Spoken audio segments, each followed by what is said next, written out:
there! Welcome to Motorcycles and Misfits, coming to you from the Recycle Garage in sunny Santa Cruz, California. Hey everyone. Hey. This is Liza. I never think of something witty to say. I get to this point and I just go, blurp. I am me. It'll do. Hey everyone. Wow. Phone it in. I used all my creative juices making trophies for our rally today. Schwasses. Fantastic. Creative they are. The glue gun I was like, in hot use today. You spent a lot of time sniffing it, so I think that might be a part of the problem. Oh, no, we were sniffing something, and it wasn't a glue gun. It was coming from the classy girl couch. No, the pretty girl couch. Classy. No, that's No, the girl. yeah, the pretty girl couch, yeah, Little Miss Poopy Pants. And it smelled of something rotten. Hey, Liza. Speaking of smelling of something rotten, running the board, it's Stumpy John. Hey, Liza. Yeah. Pull my finger. Nope. Come on. Nope. Well, here, I'm virtual pulling. Let it rip, John. Oh, No. There it is. Oh, hot shot There in the it house.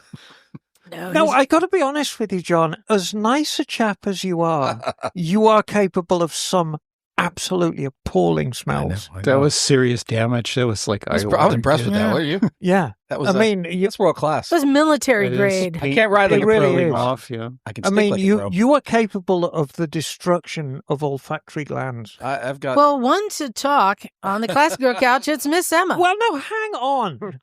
There's no hanging We're not on. done. No, I will have you know that my gases smell of roses and buttercups and things like that. You put And your Vindaloo. flatulence on a pedestal today Her and proudly displayed it. her queef is like a quiche. Jeez. This has got to be the worst start ever. Oh no! Right. Hello, everyone. Worst start right ever. into the ditch We're right sorry there. if you're listening to this now. Yeah. Yeah, coming to you this week in Smell-O-Vision. Also on the classic Odorama. girl couch, it's Neil. Hey there. I'm flatulence free at the moment. So Thank you. Thank Well, you we very all much. breathe a sigh of relief. Thank you very much. I will not sully the classy girl couch. I promise. Going around the room next to the open window to mask any flatulence, it's Naked Jim. I'm fine just because Emma leaves the shroud of turret on the seat over there.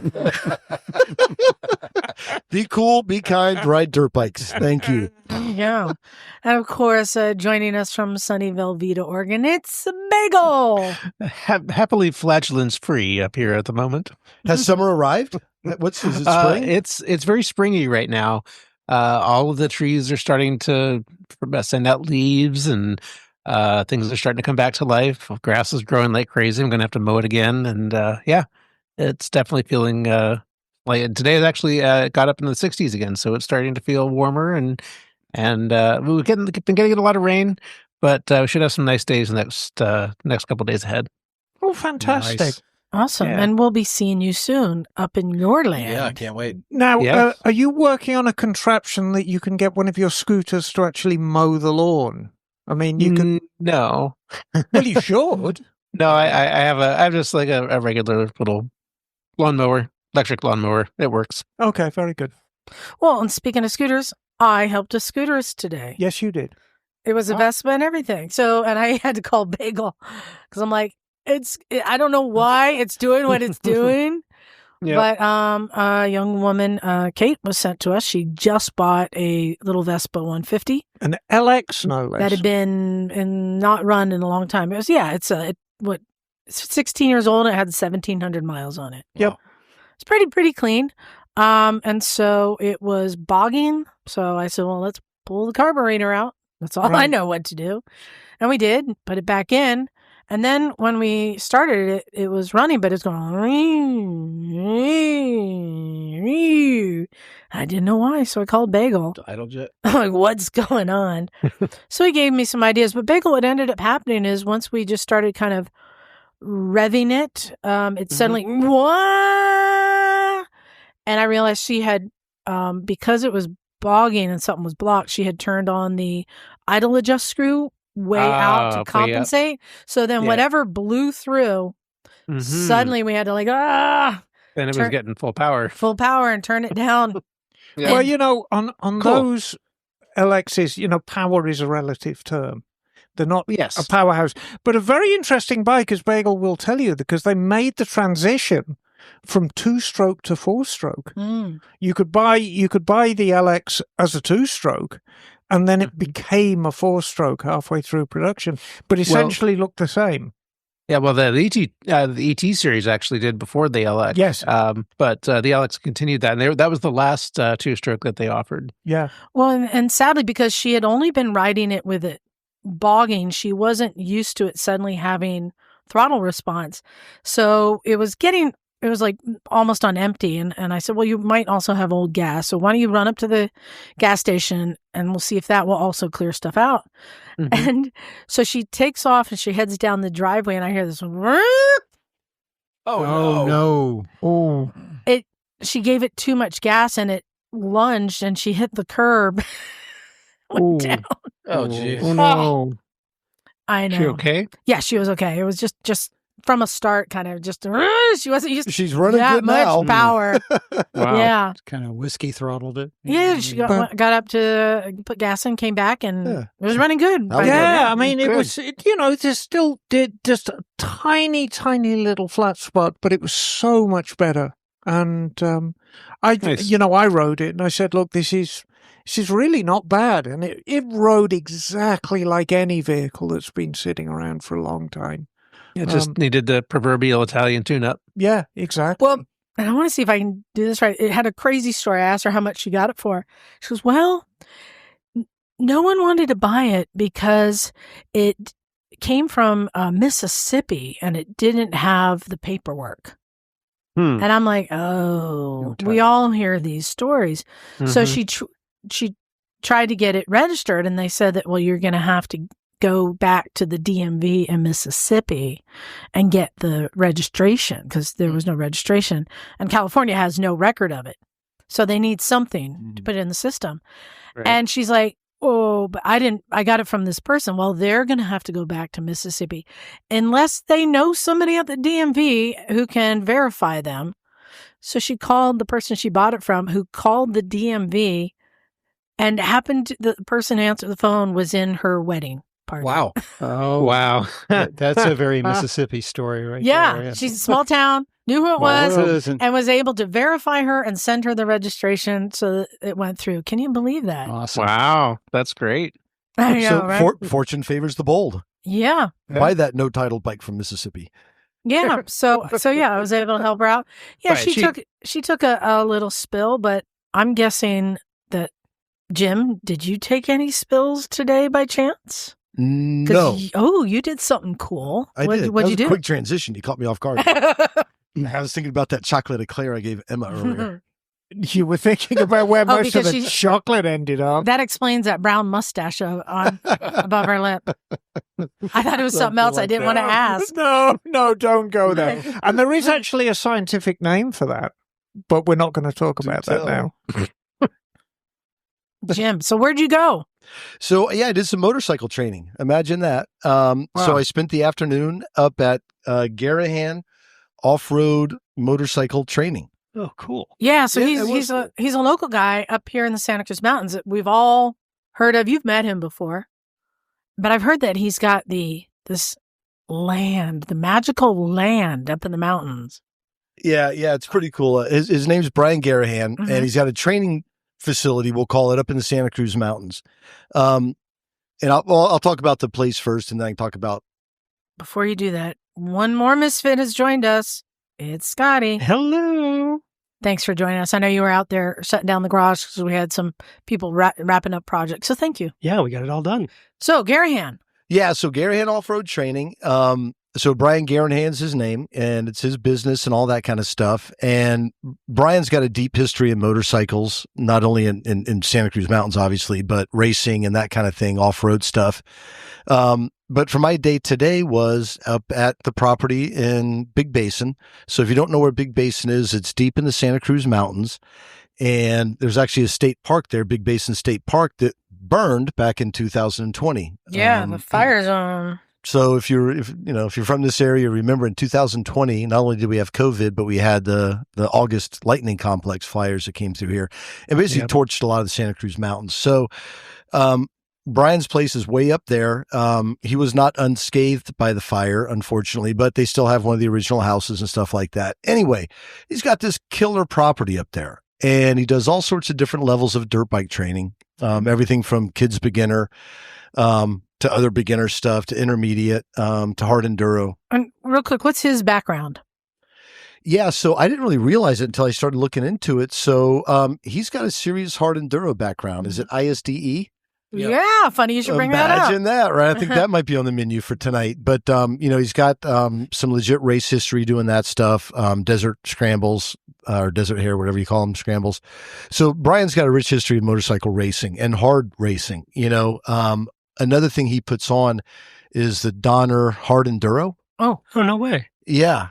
So I think that's his thing. And it's an AMA sanctioned thing, District 36, I guess. And it's along like King of the Motos and that thing. So he's a legit fucking dirt bike guy for sure. And so I went up to the mountains, and the class I took was like dirt bike skills course. So it wasn't entry level. It was kind of like intermediate, I guess is what you'd call it. So, I mean, it was specifically designed for somebody like you who's got experience riding dirt, but you maybe want to fine-tune your skills and approach problems with a little more, I don't know. And less panic. which bike did you take? Well, Scottie can attest to my need for dirt bike classes for sure. But so you can rent bikes there, and they've got these cool little Honda 250s. I brought my Honda 450. Perfect. Yeah, Sierra 450, what's the bike I ride. So I figured that was the plan. Did you do training on their bike or your own? I was on my own bike. Okay. Yeah. Other people did. And it was a really nice mix of people. There were probably 12 of us. So it was a good sized group. Because we've done the adventure class, but you've never done an enduro class, right? Yeah. And this was just kind of dirt bike. I Yeah. would say it was like basics plus, right? It wasn't anything too crazy. Oh, did you jump a log? No log jumping. But lots of other fun was had. And, but it was a nice mixed group. Our friend Lucy from San Francisco was at there. So Moto Lucia? Yeah. Moto Lucia. rad. Yeah, Cool. so we were there with someone. So it was nice. There were guys, there were gals. It was a nice mix of people. There were people just kind of who probably just took the intro class, you could tell, up to like these young kids on 2-strokes, right? But none of us were that did they good. have sandwiches in their No, but I had my sandwich. I was very happy with myself. Yeah. So it was a nice group. I had a little anxiety, going up there. Like, I don't know where I'm going, and these are dirt bike people, and blah blah blah, and it was really nice to go up there and see it was just other people like me, just nice people that want to ride and and want to try to improve and get better. So it was really once I got up there, it was very not intimidating at all. It was really kind of nice. And the way the property sits, so it was a lot of days of drills. We had about 45 minutes of talking, which I think is common. How many days did you do this? Just today. Okay. Oh, cool. Yeah. I can't remember how much it was. I'll have to Google it, but it was totally reasonable. Yeah. Yeah. So you go up on the property. Brian's a cool guy. You can tell he's a veteran at this kind of stuff. And it has a great Santa Cruz mountain vibe to the whole thing, because you're up in the redwoods. They've all kind of grown back from the fire, all that. But it was a day of just kind of repetition and drills, which I really appreciate. A lot of focus on body position. Mm-hmm. One of the things I learned, I'm not nearly forward enough on the bike. Yeah. It's amazing how far forward these dirt bike guys ride with their head, you're touching the front fender when you're kind of riding with your hand. Right. So it was a lot of work on body position. We think side to side all the time, but a lot of today was back and forth. So a lot of time, braking into turns. And then coming out of the turn. So standing, coming in, doing all your braking and shifting beforehand. Then body position coming out of the turn. But as much as anything, was just doing it like 20 times in a row, and then reverse and go the other way 20 times in a row. And one of the things that's interesting about the property I appreciated is the whole thing's on a hill. Basically, you're in the mountains.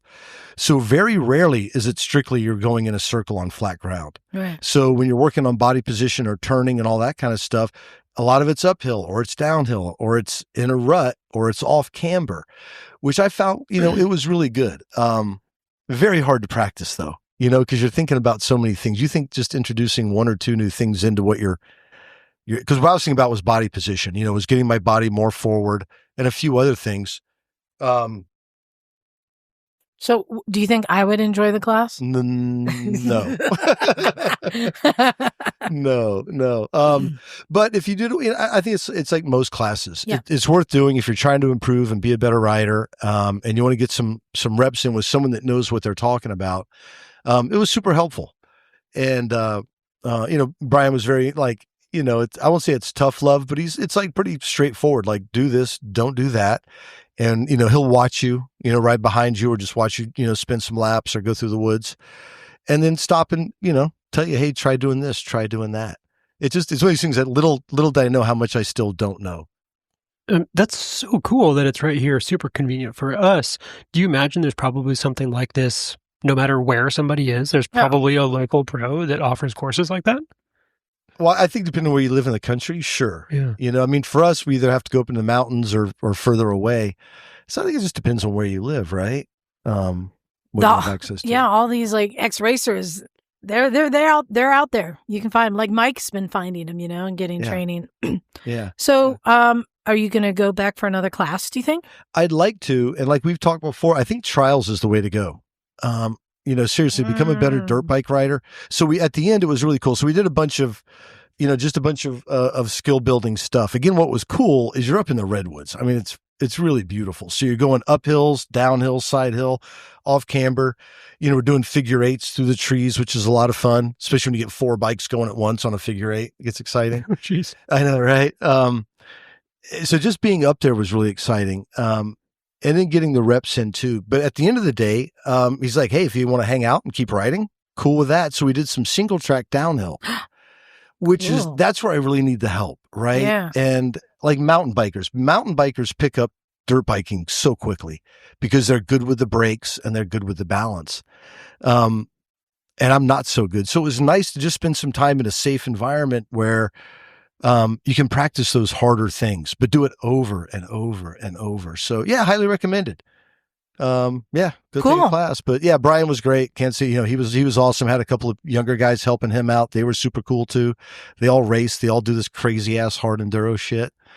We went up and saw that Donner thing a couple of years ago. We were camping at French Meadows Reservoir and ended up riding through the woods, popped out at Donner, which is a ski area at, not Lake Tahoe, but up in the Sierras. Summit, at the summit. Yeah, well, Donna, it's right up there at the top. It's a good top. It's a lunch spot. Yeah. Where people eat people. Well, you're not the only one to take a class this week. Do you tell? I took a class as well. Did you What class really? did you take? I took the intermediate riding class. Oh, because you recently took the intro, right? I took the intro. Part of your development. Yeah, again, this is taking all the basic classes, working towards getting my trainer certification. And Micah was there. She was shadowing the trainer who I had last time, who I really appreciate. Micah's tough. Micah's tough. It was hard for me not to accomplish the tasks, which would be like do a figure eight and you can't be further than so many feet from the cones or, Right. that kind of stuff. Except Prema, he's very critical of me because I need to be exemplary to be an instructor. Yes. And this is where it was hard because I would think I'm killing it. I'm doing this. And then he'd say, yeah, you're using your hips to come out of that turn and we haven't introduced that yet. So no hips. And I'm like, what? And you realize like you use your whole body to control a bike. But by the intermediate class, everything is still upper body control. And so my feet, my legs, my hips, I shouldn't be moving. I shouldn't be using, but I'm so used to just using them when you're like pop out of a turn, you use your hips. Nope. Can't do that. I'm like, so I have to just keep going. And then once you start really just trying to focus on don't move the hips, then my arms or my eyes aren't where they need to be, and just doing these drills over and over. It's hard. And especially because they're like, yeah, you need to unlearn all your bad habits. I'm like, Well, these aren't bad habits. It's probably hard because you have to think about it now. Before Right. it's muscle memory, which is the place we Right. strive to get to. Right. But now you have to think about it, which Well- just messes up everything. Liza Right. and me are in a very similar position. because we've both been riding for a long, long time.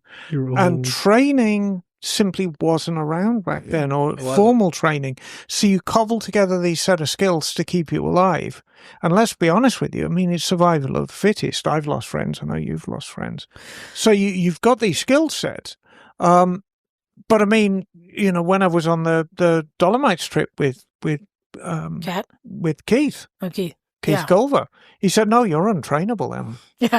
Yeah, you're too feral." Yeah. Well, You know? and for me, and when, you know, he's saying, I need you to do this, like you have to break it down. I said, I'll tell you why this is hard. I remember years ago when I bought my first like real sport bike, I had, you know, the Ducati, and I'd go up Highway 9 and I'd read Keith Code's Twist of the Wrist, which many people have read. And you go chapter by chapter and it's telling you what your feet should be doing, what your legs should be doing, what your hips should be doing, you know, every part of your body. And I would go ride on 9 and I'd try and apply these things. And I remember creating like this checklist. Feet, legs, you know, going. And then by the time I'm halfway through the turn, I haven't even gotten through the checklist. I'm like, ah! Like it was so hard for me You're to using up that $10 bill. meld going over all your these checklist. things into one movement.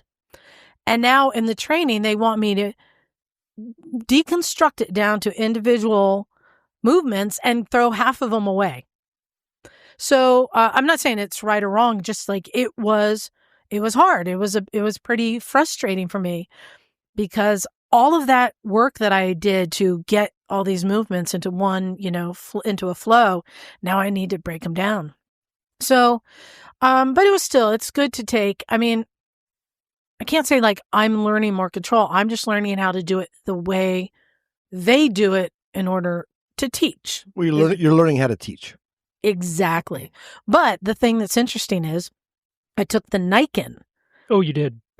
which they weren't prepared for. Nobody And the is. thing I was most worried about is the first thing you have to do is take a test to show that you're at a skill high enough to do this. And you have to do a slalom and you have to do the lollipop, and your wheel can't go out of between the lines. Which wheel? Which one? Exactly. And you're on a snowmobile. And so I said, oh, this will be interesting. First off, on the slalom, I have to go wider than everyone else to clear both wheels.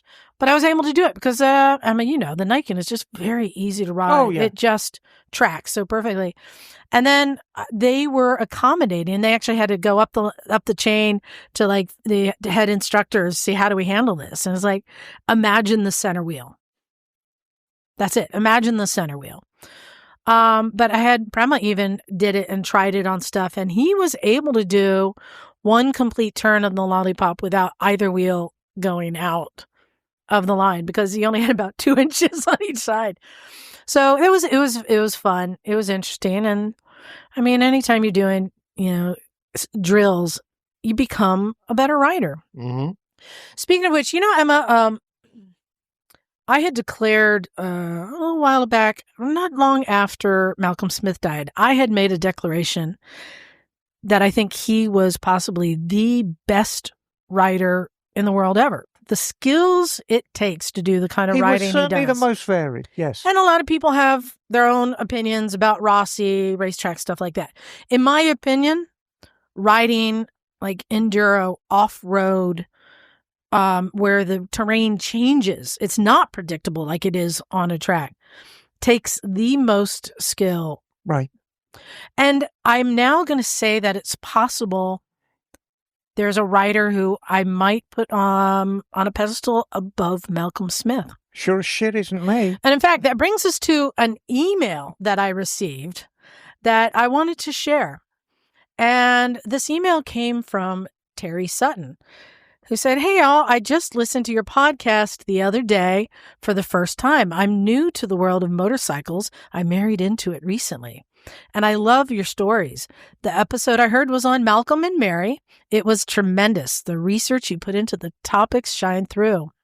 So full disclosure, I just recently married Jeff. Had no idea who he was when we first started dating. A 30-year bachelor, pray for me. I did a Google search on his name. This is smart. Do a Google search when you You start gotta dating stalk. someone. Come on. I like that. I think that's normal for dating. So she did a today. Google Yeah, search right. on his name to make sure she wasn't dating a serial killer or someone on the sex offender list. And the stuff she found on him is crazy. Even crazier than Yeah, and he has so many great stories. Like the time he broke a bike down completely and took it on the plane for 6 days so he could save money on the flight. And then he put it back together when they reached the destination country and he rode it for the competition. It's obviously a better story coming from him. But Jeff is one of the smartest guys I have met. He is so kind and helps with anything he can. I hear him on the phone with customers. He's an expert with KDX motorcycles. And he always goes above and beyond as he passes along information and ideas to save them time and money. He is a hero to many, but he is humble as they come. Sometimes it is hard to get him to talk about all his accomplishments. So the reason I'm writing is that this last weekend he rode in an ice race. You know, ice racing has been on our list. It's one of the things we have not talked about yet. But we talk about talking about it a lot. I know. He is 67 years old and easily qualified for the senior class of 40 and up. It was a 3-hour ice race, and he didn't team up with anyone. Rode it all himself against all the young bucks, and he took first place. He's simply amazing. Wow. He was inducted into the AMA Hall of Fame in 2002, halfway through his enduro racing career. So much more to come out of him after that happened. Maybe it's just me and love, but his story is something a book or a movie should be made to tell. Happy to answer any questions and get the ball rolling with him. If you wanted to do a podcast with him, I'm not sure how I would tell him about this email. It would embarrass him that I shared all this. Thanks for considering my suggestion. So what do you guys think? Do you want to hear about Jeff? How on earth could we get Jeff to agree to do a podcast? And what's with love us? got to do with it? And how are we going to tell him about that email? I know. I mean, that's Well, a high bar. I'm expecting a lot. I don't know if I want to hear from Jeff as much as I want to hear from Terry, but let's see. Jeff, are you there? I am here, yes. Hey! Modern technology. So you got roped into this, didn't you? Yeah. Line and sinker, pretty much. So she broke it to you at some point that she'd booked you to come on a show, huh? Yeah. Yeah. we actually listened to the Malcolm and Mary's story driving down the highway. How nice. So it was like, oh, sounded like a lot of fun. And then she goes, well, how about going on that program? And I'm like, well, I don't know. Next thing I know, she's writing you guys letters and Made it happen. lining stuff up behind my back. Yeah. So she seems like a pretty cool lady. So Oh, yeah. give Yeah. her a big thanks from us for introducing you to us. So, where are you coming to us from, Jeff? I see it's light outside, so I'm guessing you're West Coast. Actually, we came back down to Phoenix from Illinois for 90th birthday party of my wife, Terry, for her mom. Oh, okay. Wow. So, yeah, we're on the same time zone and everything for you. Well, cool. Well, thank you so much for joining us. We didn't even get Invite. into all of your accomplishments. I'm just going to say there's so much I want to cover here, but I've found 3 nicknames associated with you. Is there more than that, or is 3 sound right to you? There's 3's good enough. And I'm not talking about the ones your wife calls you when you don't clean up, but you're often referred to as Mr. ISDE. You've heard that before, yes? Yes, I have. So for our listeners who don't know what that is, can you tell them what ISDE is? And we can also just cover ISDT. Well, it did start off as ISDT, which is International 6 Days Trials. And I think in the mid-'80s, it switched over to International 6 Days Enduro. Nothing really changed with the name. They just changed the name. You sell more T-shirts. This Yeah. is one of the hardest core races in the world for enduros, isn't it? It's considered the Olympics because it's in Yeah. a different country every year. And it's I think this year is the 99th year, I think, of it. Is it Wow. Spain? Where is it? Italy this Italy. year. Italy. Yeah. And why would they call you Mr. ISDE? I haven't been to a couple of them. 34. Yeah, I Uh-huh. started in '78. Actually, Malcolm, the movie on any Sunday back in '71 Yeah. when it, the whole family we went to the local drive-in, which you did back then in the '70s, and a Volkswagen Bug, family cruiser, 5 of us went to the drive-in and watched on any Sunday, and it's just like, that's something I want to do. Is that Terry? Oh yeah, she was sneaking out. Oh, hi, Terry. Did a flyby. There she is. I'm his technology person, so I'm just in case he has issues. Cool. Yep. So you've done a few. In fact, did 34. What's up? Why don't you have a perfect record? Because you only completed 33. Well, I like to say I've got one of everything, because there's one of the in 1990 I was entered to be on the trophy team, and I ended up slicing my wrist before I went when I was building my bike to go to 6 days, and the doctor said, well, you might make it in time, and I got over there with everything ready to go, and my wrist wasn't quite right, so I bowed out. So I got a DNS, which is did not start, and then I got a couple bronzes. I don't know what it was, 21 or something like that, silvers, 11 golds, and then I needed a DNF. So the last one I decided Wait, it's either did not start, did not finish, or podium. I don't know what DNF did not finish. Yeah. Or did not start. Yeah. Did not start, did not finish, and then I got 11 golds. Yeah. Everything else. If the bike runs, you're in good shape. This is humble. There's been times when the bike wasn't running so good. We had to do, a lot of. In '93, we had to do pretty much an all overhaul of the bike, because it was a very nasty year, and we were in Holland. It was all sand and nothing but sand slurry of wearing stuff out, chains, sprockets, stuff was going really, really fast. And I had to do a complete top end on the bike and put it back together, and with a cylinder I'd prepped at home without a reed cage in it. So I rode day 3 it was with no reed cage and a 2-stroke engine. So it really didn't run too good. So at the end of the day, I did another complete rebuild on the bike, and because we only get 1 hour to hour out on a 6-day event. So knowing that, I just used all the time that I had to rebuild the bike and just to stay in the event, and went on and finished the event with a bronze medal that year. Wow. So that's 1 hour over the entire duration of the 6 days that you get, right? Per day. Per day. So just to back up a little bit, explain to our listeners what that event is actually like. What kind of terrain does it cover? Where does it go? Why is it 6 days? What do you do over the 6 days? Is it really 6 days? Yes, it is 6 days. Okay, good. It is, and it's one of those things where it helps explain everything as to what it, how it all goes about. There's a qualifying system to send the country's best riders to go. Now that I'm retired from that in 2014 was my last one. Now I help with the International Six team with a core group of 7 guys that, we prep the container. We got, complete pit supplies, gas cans, tool boards, tables, oil change and stuff, just so many supplies that come out of a 40-foot container is unbelievable, along with usually around 20 to 21 bikes come out of there.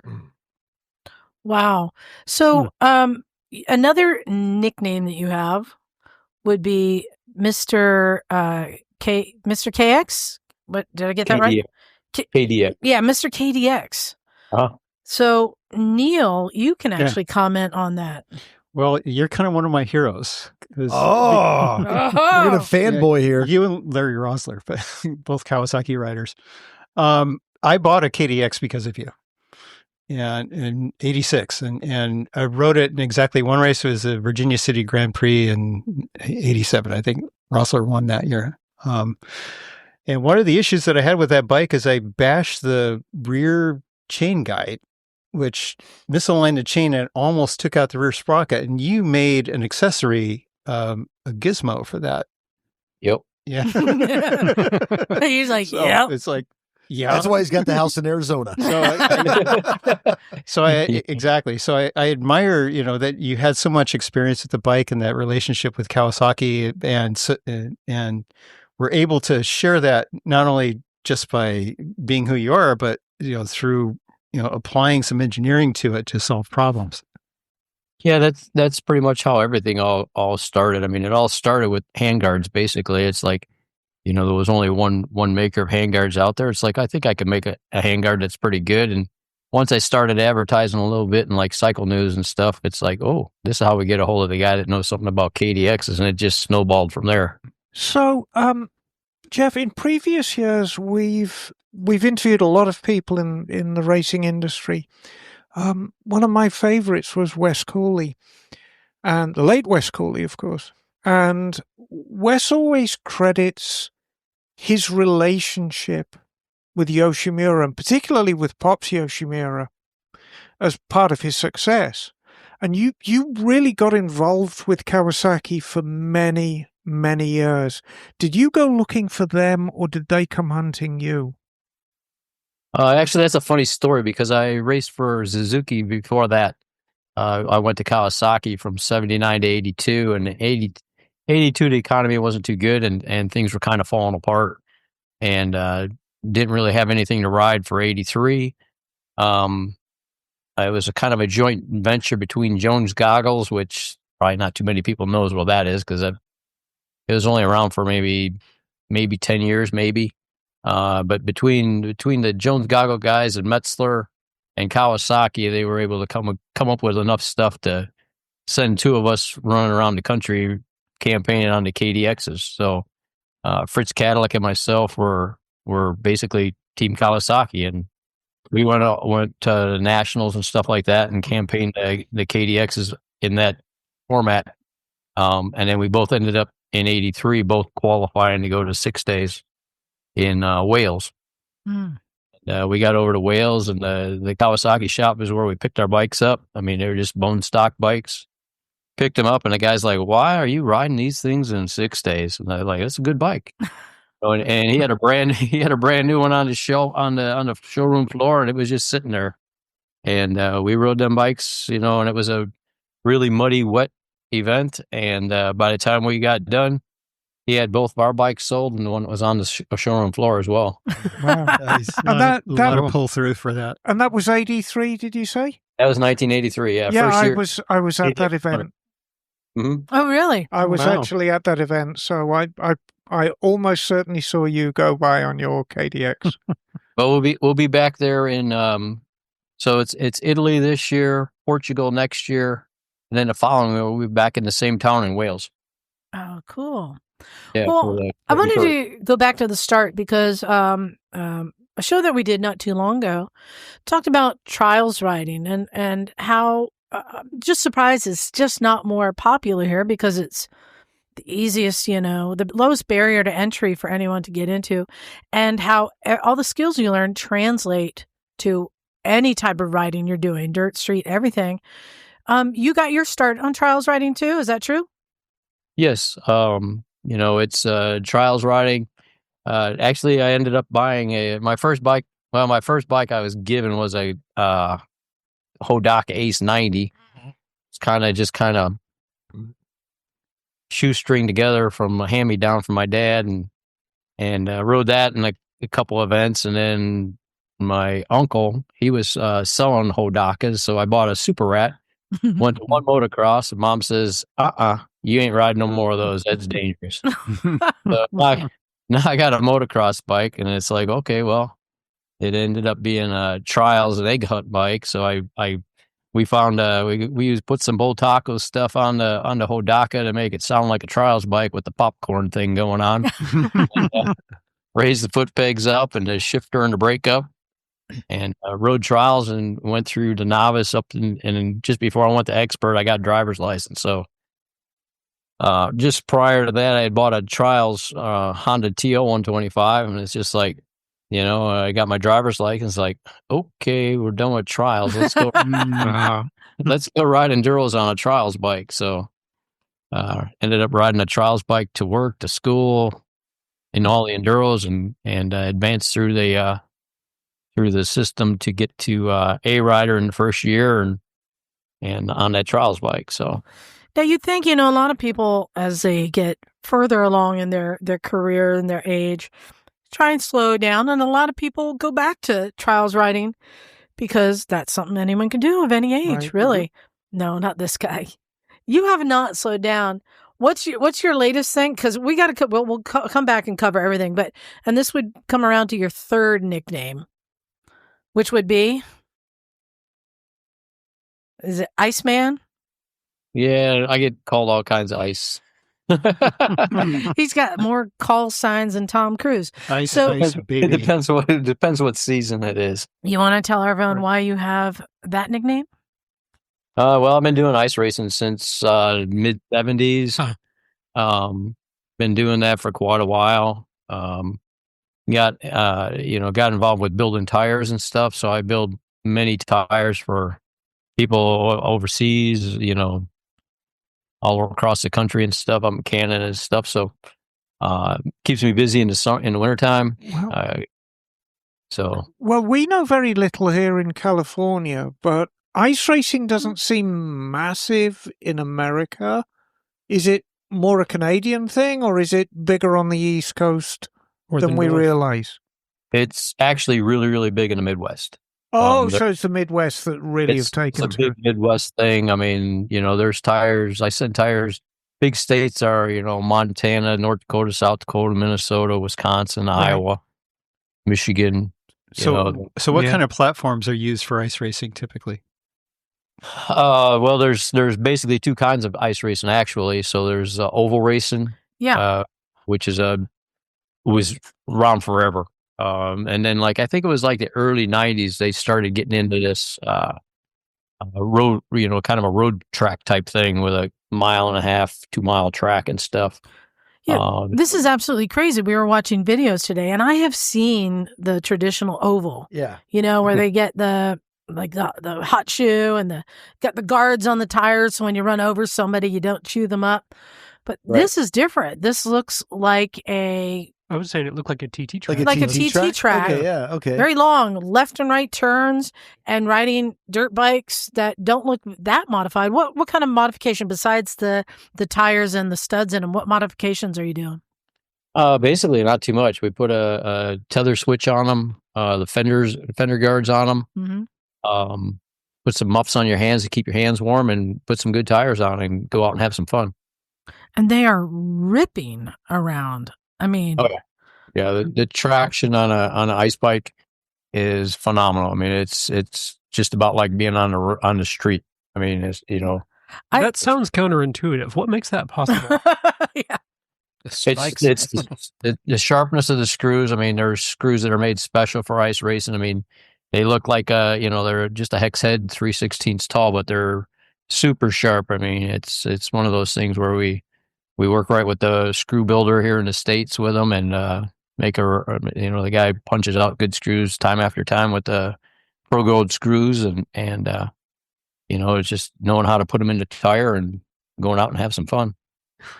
So I want to double back to the ISDE. So I had said at the intro that I think that possibly Jeff here might be the best rider in the world. To ride at the level of Malcolm Smith takes amazing skill, but to ride with the longevity of somebody like Jeff, I know you're very humble, but I mean, what is your secret sauce? How do you do that? Well, it's basically from the movie On Any Sunday. It was portrayed as speed and endurance, and be able to keep on your motorcycle all together and maintain it and everything. And ever since day one, I mean, my dad taught me how to maintain stuff, how to machine stuff, how to make stuff. We kept everything going. And in the Suzuki days, I mean, in '79 we had prototype PE. I was riding a 250 PE, which is a prototype bike prior to the '80 release of them, and all the other riders on the team, their bikes were broke in no time, and I would just give my dad some parts, and hey, Dad, can you make these? And he'd come back on Tuesday and a couple of G jobs at work, and I had a new part. He did say it was a lot easier, if I gave him the broken part before I broke it. But no, I vividly remember when the PEs hit the showroom in England. And of course, it's a big deal because PE stands for pure enduro. Oh. So this is not a trail bike. This is not a turn signals and horn and brake light kind of bike. This is a competition bike that you could walk down the Suzuki dealer and you could plonk your money down and you could actually register it on the street in England. And it's a competition bike in every sense. But of course, as you say, it was 1980 and you were messing about with the prototypes before then. Right. The 79s were the we actually uncrated them and did a ISDE qualifier out in the California desert somewhere. I don't remember what was that back then, but yeah. But I believe you are, because the ISDE and the T before it, I mean, it's a truly international affair. We've already established that. But I believe you are the most winning American, aren't you? We got the most medals in the United States. Yes. Yes. I've Which got is the an most. extraordinary achievement. You think there's anyone with more medals than him? He's not just American. Are you the winningest in the world? I don't think there's anybody with more medals that I know of. But there is one guy that I know of that has ridden more 6 days than I have. And that's Juan Masso from Spain. He's actually, when we were at 6 days this year in Spain, I mean, he's still going. Wait, but how many gold medals does he have? To be honest with you, I don't think he has any. Okay, there we go. Proving my point. So and he's got some DNF. He's got a few DNFs too, but to ride at the level you're riding for the amount of years you're riding, I mean, you're saying that a lot of it has to do with really having control over your bike and the parts and the quality. But how much is that trials riding experience coming in? How is that making this your success happen? You know. Well, the trials riding is actually something that everybody should ride first. I've done quite a few riding schools and stuff here in the Midwest, and if you go down the road on a motorcycle or at 15 miles an hour and hop off the back, it's going to go for quite a ways. But if you're doing slow speed riding and you step off the bike, it's going to fall over. So I mean, to go fast, you got to learn how to go slow, and between throttle and clutch and brake control and balance and stuff. I mean, trials is really, really a very very good groundwork for any kind of riding, whether it be anything, motocross, road, whatever. I mean, everybody should learn how to go slow first. Yeah, when we talked to Cody Webb, it's been years now, but he comes from that trial riding background, and he said it helped him find a different line from what anyone else saw. Is that something that you found also? Yeah, definitely. I mean, it's when we walk special tests and stuff for 6 days and stuff, most of the time when I was going somewhere, it wasn't where everybody else was going, because where they were going, there's ruts or something, and you're gonna get stuck in it and stuff. So, picking lines is really good. You know what I mean? If you watch, now we watch the trials riders that are all that extreme trials and stuff. I mean, those guys are just magicians on motorcycles. I mean, it's like Tony Boo and yeah. I mean, you can't even walk that stuff. They're riding a motorcycle on it. Yeah. Well, and like the classes I was doing today, you can't train on the clutch enough. Clutch, throttle, but clutch. The subtleties in that friction zone. Yep. There's so much there, and it's so hard to find. But yeah. I do. When I was doing my riding schools and stuff, I would teach everybody to take off in first gear, which is real easy. Teach them second gear, but you get them up to fifth and sixth gear and take off in fifth or sixth gear with just throttle and clutch control. And I mean, it's where you really learn fast on how to really control the clutch and the throttle all at the same time. Right.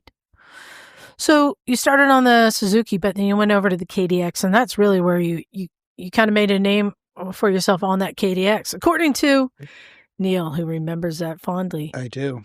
What was the big leap? Because you seem pretty faithful to the KDX. In fact, you have a website still selling parts and tricks and coaching people on setups, Fredette racing products.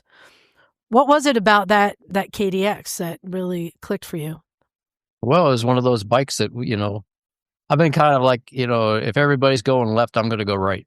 If everybody's going to go orange, I'm going to go a different color. If everybody which orange wasn't a color back then anyway. Yeah. Well, I think lime green would be appropriate in your case. Yeah. Everyone's Yes. going red. I'm going to go green. Lime green. Yeah. That's, green just seemed really good.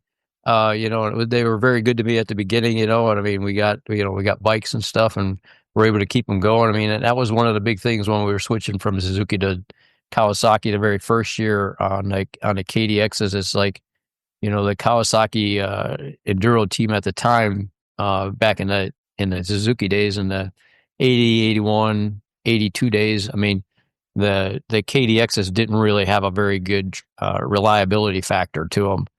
And, when we switched over to the 200s in 83, it's like, oh boy, it's the only thing I can find, so we might as well ride it. And sure enough, I mean, right off the bat, I mean, we had nothing but problems with the thing seasoned. I used to call it one good season, you're good for the rest of the day, and lock up, coast for a little bit, break it loose, and then go racing. Okay.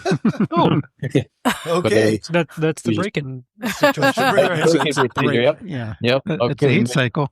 We made clearance. Let's go. So, there's no sense putting a new piston in for the next week because you're just going to do the same thing with the new one. So, take it apart, sand it down a little bit, put it back together. But other than that, I mean, the bikes were very, very reliable, very, very dependable.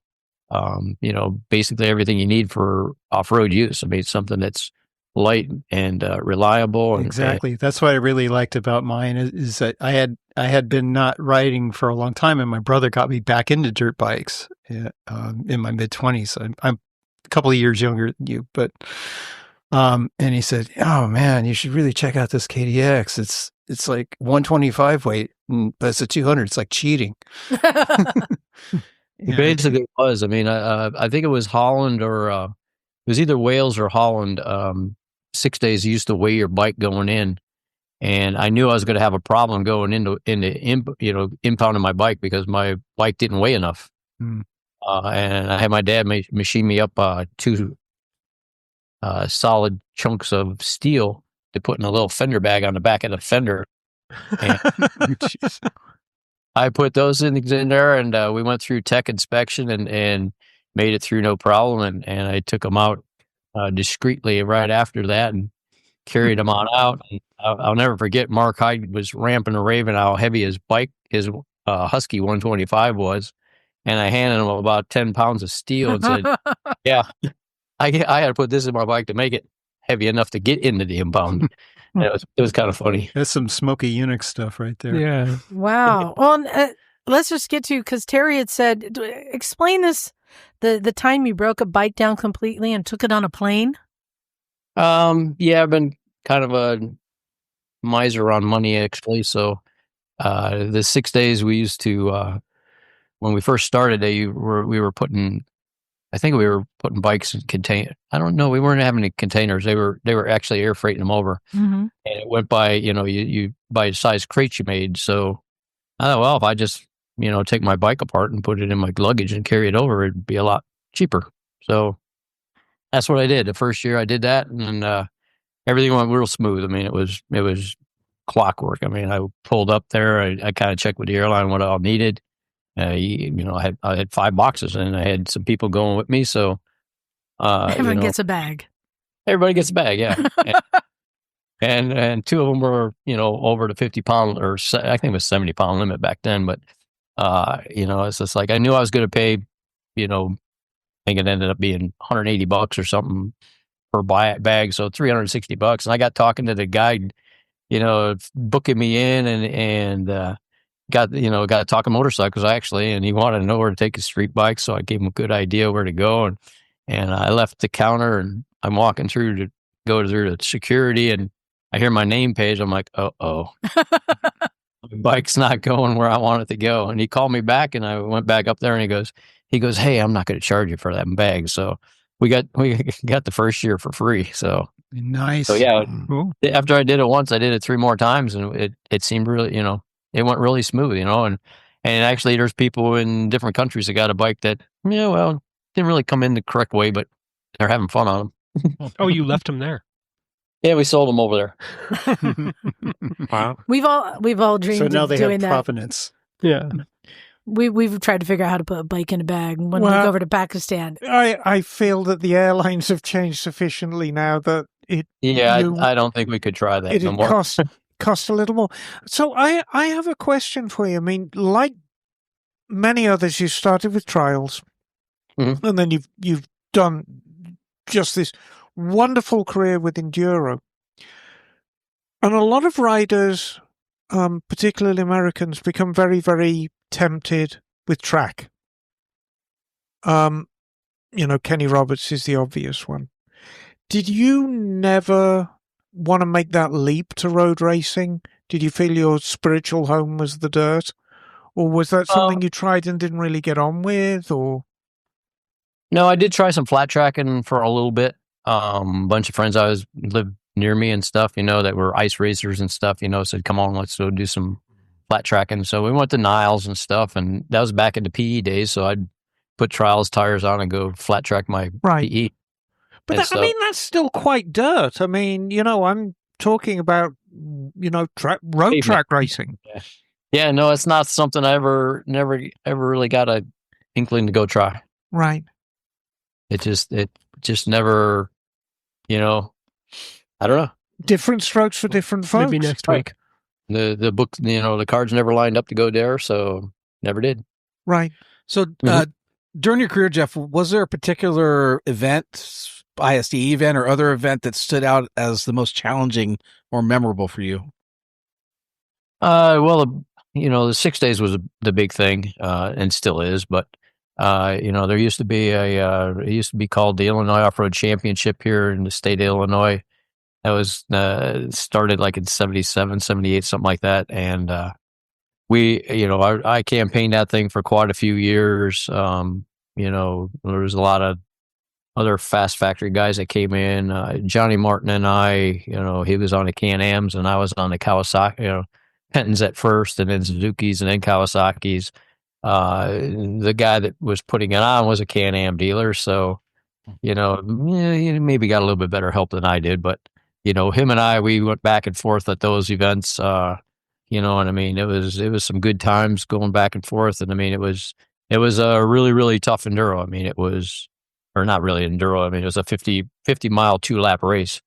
So like a hare scramble or a big, yeah. Yeah, more of a cross country type thing. Yeah. It was kind of like the Blackwater. It used to be a 2-lap thing, 50 mile loop, whatever. Did that a couple times too. But the Illinois Off-Road Championship race was the biggie. Did you ever think of doing, or did you ever do Baja or Dakar, any of those famous races? Never did them. I got a good friend, Paul Krause. He went over and did Dakar one year, and he said, "Fred, you got to come do this." And I'm like, "Nah, Fred, I don't think it's for me." And then back in the mid '90s, I was thinking about going to do the Baja. So I went and did a pits for Team Green, and seen what, just kind of get a feel what it was all about and see what it was all about. And after going and working the pits and stuff, I go, nah, I kind of like living. So I decided I'd steer clear of that too. Aside from some of those big marquee events like the Dakar or Baja, did you do any other of the sort of rally or what's currently called rally raid sort of racing? Never did any of that navigation stuff. I've done some specialty events and stuff. We went over and did that November Kossen in November in Sweden. That was one of those events on a 100-degree day. I can start thinking about it and start freezing. Went up and did the Num Bum 24 3 times. It was a 24-hour ice race up there. First year we went up there with Speed Vision, I think it was, with Larry Myers and Mike Bell. Put me on the spot here. Scottie Parker. Scottie, yeah. Kevin Schwantz was there. Dick Wilson. That's a big lineup. Yeah. We had a dream team from the United States going up against the dream team from Canada, and then there was this team called the Ice Holes. Foraging ice holes. So it's the Canadian team, they had some issues and problems and stuff, and And we went up there with some, I brought some tires along just in case. We went and rode the bike that they had prepped for us and all that stuff. And I'm not too pushy of a guy, so the guys went out on the bike and go, "Wow, this is pretty fun with the bike, with the way they had it all set up with Canadian tires and all that stuff." And we rode a DR 441, I think it was, a DR 350 with Thumper Racing stuff on it to make it a 441. And Scottie Parker was late coming. He went out just before the event was going to start, and we had a spare set of wheels with my tires on it. He did 3 corners and came right back and goes, "Jeff, what's wrong with these? Why aren't your tires on this bike?" So we put them on, and we went on and rode for the 24 hours. And Larry Myers actually stayed up the whole event. I mean, he was our big mascot and keeping us going and stuff. And after the first lap, they put me out on the first lap. We came back around, and I was already about 20 seconds behind the XR 600 or 650, whatever it was. And so I was like, well, this is going to be a bad day. And so the ice holes were actually riding a Yamaha, and they were really fast as well. And we rode and we're doing the best we could. And we were down quite a ways and about the halfway point, and then they had to change a wheel and tire and all that stuff. So we made up a lot of time on them then, and it came down to the very last lap. Scottie Parker was riding, and we ended up winning that 24-hour race by 3 seconds. Nice. Wow. What? So wait, 24-hour race on ice? On ice, yeah. So you're also racing in the dark? Dark, light, like a 13-mile long course. And how cold is it at night? That one wasn't too bad. It was only about 15 below at that one. Not so bad. Yeah. I went back to another one after, and it was actually 15 above. And then we went one more time, and we rode a KDX 200 there, and it was actually 40 below. Well, you know that when it gets below 60, we turn our heated grips on here in California. We're just not built like that. So, Michael, what on earth does one wear for a 24-hour ice race? Everything. How many pairs of long johns can fit underneath your gear? Well, it's actually once you start riding, I mean, it's not bad. You get quite warm, and you actually get sweaty. Right, because you're working. You're actually working pretty hard. Actually, I mean, it's a strenuous thing. And the worst part is after we were doing 1.5-hour long stints. So when there was 5 of us, so we had some good time in between. But the biggest thing was to get your car, have enough dry clothes to start the second, your next ride, because if you started with cold clothes on, you're going to get cold really, really fast. So that was the big thing. But you put a good windbreaker, nylon stuff on the outside, Gore-Tex or something, just to keep the wind from coming through, and then you just, you layer up underneath. Wow. Now, I hope I don't insult you with this proclamation, but I have often thought to myself that ice racers are the craziest motorcyclists. Like, from all the different types of motorcycle racing you can think of, ice racers, they're the craziest. Do you agree or disagree with that? I disagree. And what do you think is the craziest group of motorcycle riders? Not just racers. I mean, long distance riders. You get it all, right? Who do you think are the craziest? I don't know. I mean, everybody that's doing it in any entity, none of them think they're crazy. I mean, if I were to pick a hill climber for being crazy, that's kind of true. The gnarly. Even though I was crazy, for ice racing and stuff, but I mean, everybody, once you're doing it, I mean, you actually realize how at home you feel at doing it. Right. Wow. And having the proper equipment. Mm-hmm. Right. Well, speaking of which, I'm kind of curious what bikes you have in the garage now. Good question. What are you riding these days? What kind of bikes? Dirt bikes. All of them. Bikes. All Yeah. the bikes. Well, all the bikes. All of them. Well, I kind of got involved with it. I don't know if you guys have heard about the motorcycle chase and the cannonball and all that stuff. Mm-hmm. Mm-hmm. Cannonball. Mm-hmm.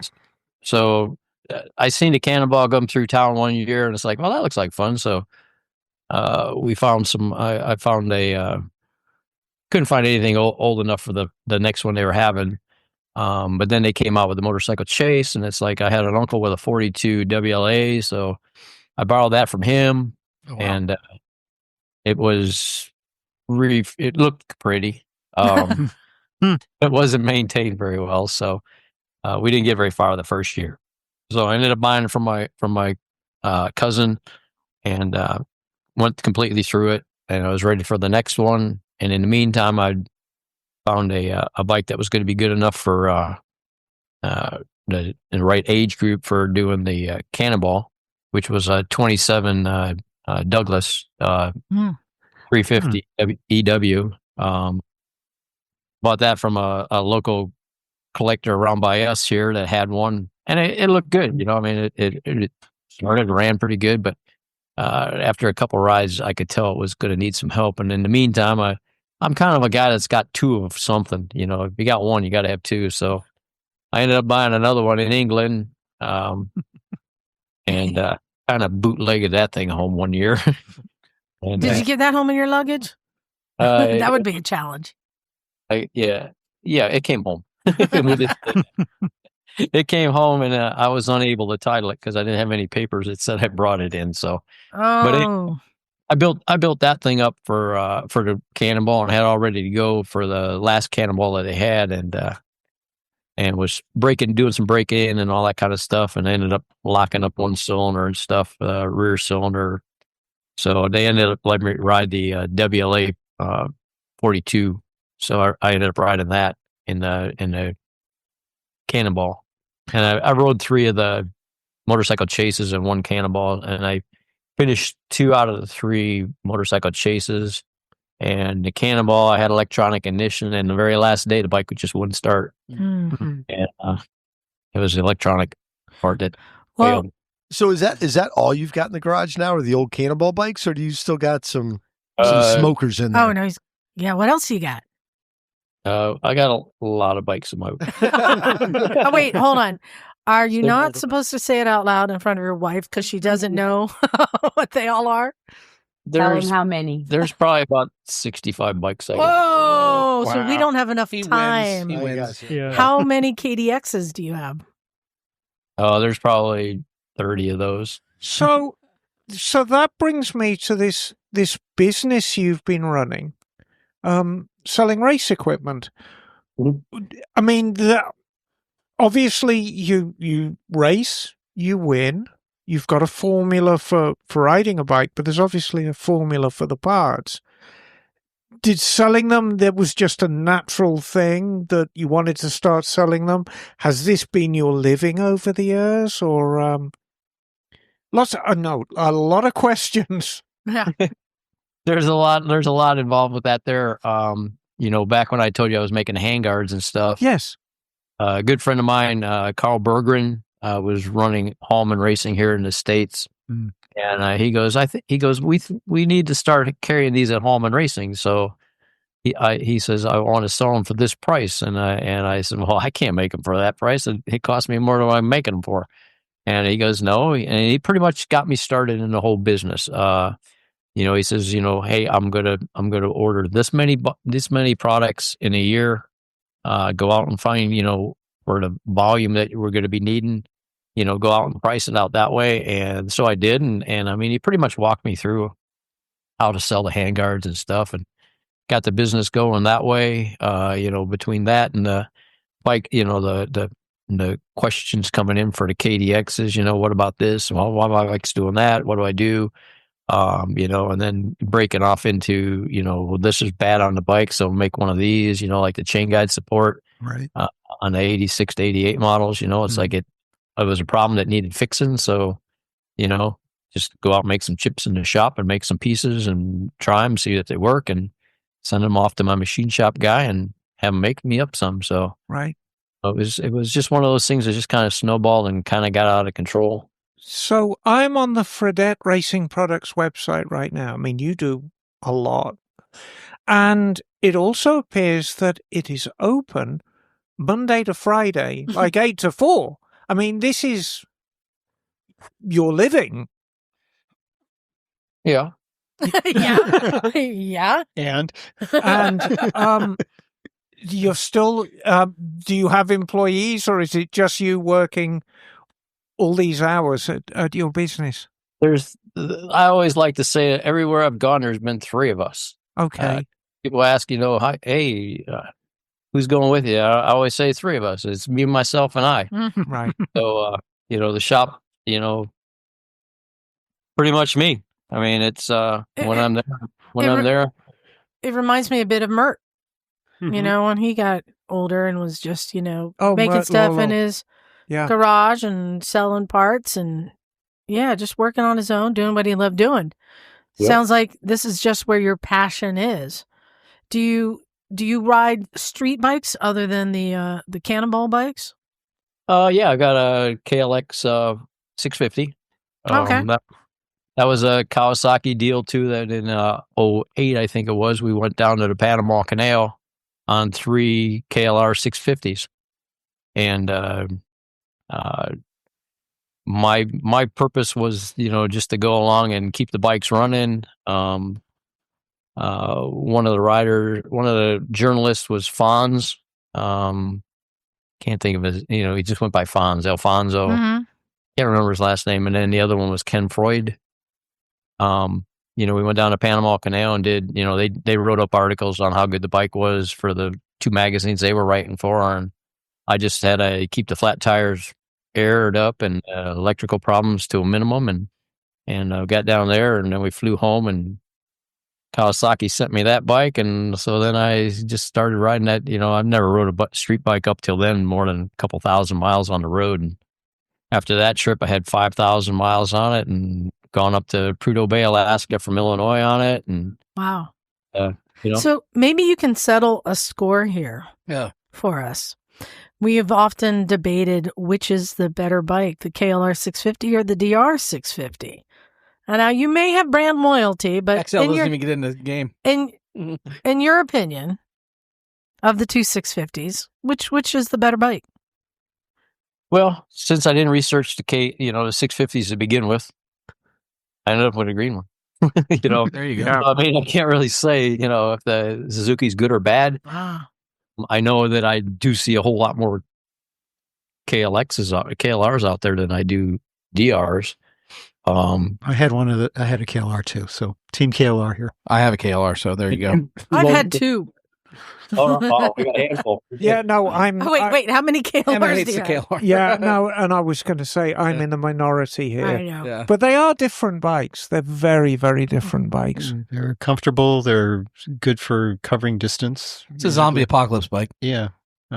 Yeah, it's kind of like a bike that's not really good at anything, but it'll do anything you want it to do. There it right. is. There it is.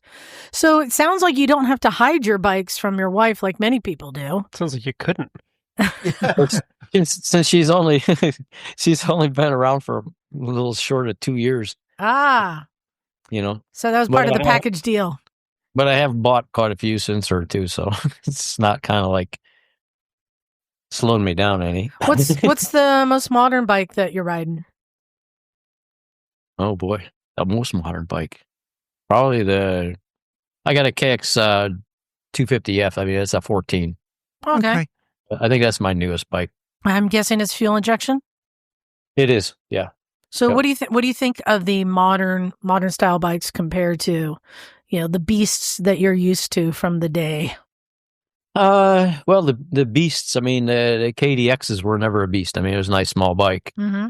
Then we transitioned from the KDXs into the KX 450s and 250s and stuff. And I would always ride KX 450s at the 6 days because it was a little bit more reliable bike as far as the top end and stuff. I mean, Yeah, it's 4-stroke, right? Yeah, 4-stroke. Yeah. Yep. So I kind of stuck with the 450s at 6 days. Rode the KLX 450 2 years at 6 days, which is quite a heavy bike. It kind of got a bad rap by the magazines and stuff when it first came out. It wasn't like a KX with lights on it. But it was such a user friendly motorcycle. I mean, it was heavier than a lot heavier than a KX, but when you're riding it, I mean, you really didn't even notice it. Very, very nice bike for majority of, trail rider type guys. Wow. And I'm just curious, because I didn't see anything in any of the stories about you. Have you dealt with many injuries, or is that why you have such longevity? Because you were lucky, or you're just like a cat, land on your feet? Well, sometimes I land on my feet and it ain't too good because I haven't really had too many injuries. I blew an ACL out Oh, who needs that? back in 81, I think it was, at a motocross track, and kind of nursed that thing along, and had a very good doctor that was working with the bears and stuff. So we tried a lot of new stuff on that as far as, recovery and that kind of stuff. So that ended up being a pretty good deal.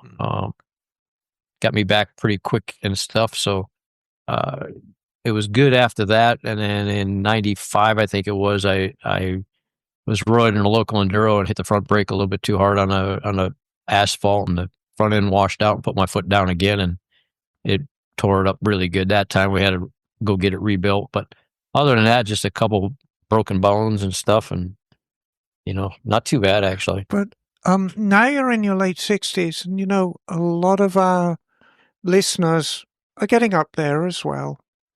And really, I know there's no magic bullet to keep riding, but now, eating well, exercising, you look like a pretty lean cat. So you've either got amazing genetics or you're taking care of yourself. Or a combination of the both, because to continue riding, and obviously to continue riding competitively, you have to have a certain amount of function in your body. Well, he's obviously slowed down because Terry caught him. I see. Yeah. So, what do you do to take care of yourself? Well, basically, I try to eat good. As far as work out, it'd be nice to work out, but I don't have really a lot of time to work out. Right. I'm busy, from the sun up to sundown. I'm busy doing something all day long. I actually heat my house and shop with firewood, so I'm busy cutting wood and you wood. get plenty of work out then. Chop wood, carry water. Yep. And it's one of those things where I don't want to really. It's kind of tough, but I look healthy and everything like that. But about a year and a half ago, I actually had a heart attack, and nobody believed me. It's like you're the last candidate one. Right. So it's one of those things where you really got to take care of your health. Right. That's important for everybody. Especially if your listeners are getting older. If you feel something, check it out. Or don't be afraid to check with the doctor to get something like that. Right. So I had said earlier that you may be the most talented rider, just all encompassing, the most, natural talented rider. Now I want to ask you, who do you think it is? And you can say yourself, but who do you think is the most talented rider to ever have lived? Boy, that's, living as long as, you can watch like motocross now, and this guy is the greatest, and this guy is the greatest, and every 4 or 5 years, there's a new great and stuff. And it's the same way in the off-road world. There's been numerous guys over the years that have been very, very good. Whether it be a guy that's just good in the desert, or a guy that's won a lot of national enduros and stuff like that. National enduros go back forever. There's one guy that won 8 of them back in the 60s. Is he the best? In the 60s, he probably was the best. So it's constantly changing and everything like that. And there's so many guys. Just in the off-road world right now. You can throw 20 people's names in a hat, and they're the best. They're that good. Of riders we got. Even like at 6 days and stuff, we're sending guys over right now. We got such a depth of riders. It's hard to pick. Auntie on the KTM guys. He's got a tough job to do as far as finding, picking the best of the best, and he's been doing a very good job the last few years. of putting Team USA at the top of the blocks. Wow. What do you attribute that to? Because, I mean, I would have to say that if you compare it to the 60s and 70s, motorcycling is a harder sell for young people now and there's less people doing it. So what do you attribute to this amazingly high standard to? Just the level of training that they can get now? Well, I think it's video. I mean, it's the news. I mean, it's the information travels nowadays. You know, I mean, when we first started riding 6 days, I mean, we go a day or two with no results. You know, now we know the results. You know, the riders know the results when they come into the gas stops. Right. I mean, it's spontaneous. You know, so I mean, you know, back when we were doing, I mean, if a guy felt like he had a great day, you know, I mean, you don't really know until a day or two later. I mean, now they know instantly. It's like, you know, and our support crew at 6 days, I mean, they give the riders all the other teams' results and stuff, you know, prior to going into the special tests and stuff. So, you know, they know how fast they have to push the envelope. And so it's generating interest and it's the same for us, you know, around January time. We're always glued to the television watching Dakar. Yeah. And, you know, that information is coming in within reason in real time. If you wanted to watch it in real time, you could. But, of course, it'd mean the middle of the night, so we don't. But it's very, very young information. And, of course, it generates interest and generates techniques. And so, yeah, I'll buy into that.